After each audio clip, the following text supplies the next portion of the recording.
بسم اللہ الرحمن الرحیم۔ فقہ کی کچھ اہم اصطلاحات ہیں جن کو جاننا ضروری ہے۔ واجب یعنی لازمی یا ضروری، ایک ایسا عمل جس کا انجام دینا لازم ہو، مثال کے طور پر پنجگانہ نمازیں، رمضان کے روزے وغیرہ۔ واجب عمل انجام دینے کا اجر ہے، لیکن انجام نہ دیا تو گناہ کہلائے گا۔ مستحب یعنی ایسا عمل جس کو انجام دینے کی بہت زیادہ تاکید کی گئی ہو۔ مستحب عمل انجام دینے کا اجر ہے، لیکن اگر انجام نہ دیا جائے تو گناہ نہیں کہلائے گا۔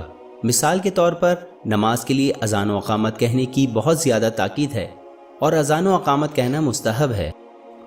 حرام ایسا عمل جس کو انجام دینے سے سخت منع کیا گیا ہو۔ اگر عمدن یا جان بوجھ کر یہ عمل انجام دیا گیا تو یہ گناہ کہلائے گا، لیکن اگر اس عمل کی انجام دہی سے بچ گئے تو اس کا اجر ملے گا۔ مثال کے طور پر سور کا گوشت کھانا اور شراب پینا حرام ہے۔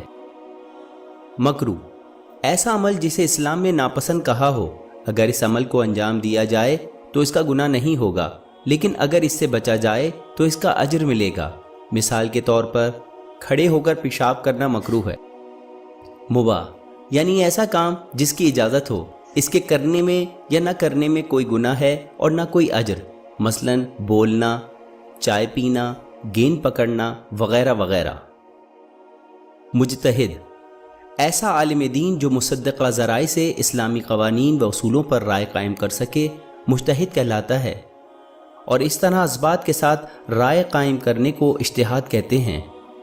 اجتہاد کے لیے ضروری ہے کہ علوم دینی کے مختلف شاخوں کا علم اور مہارت ہو، مثلاً منطق، تفسیر، فقہ، عربی گرامر اور دیگر کچھ علوم۔ مرجع یہ وہ مجتہد ہے جس کی لوگ پیروی کرتے ہیں، یعنی لوگ دین کے مختلف اعمال کی انجام دہی کے لیے ان کے بتائے ہوئے طریقوں یعنی فتاوی پر عمل کرتے ہیں۔ تقلید اس کے لغوی معنی ہے کسی کی پیروی کرنا یا کسی کی نقل کرنا۔ قانون دینی کے مطابق مرجع کی پیروی کرنا تقلید کہلاتا ہے۔ مقلد یہ وہ شخص ہے جو تقلید کرتا ہے، یعنی جو مرجع کی پیروی کرتا ہے۔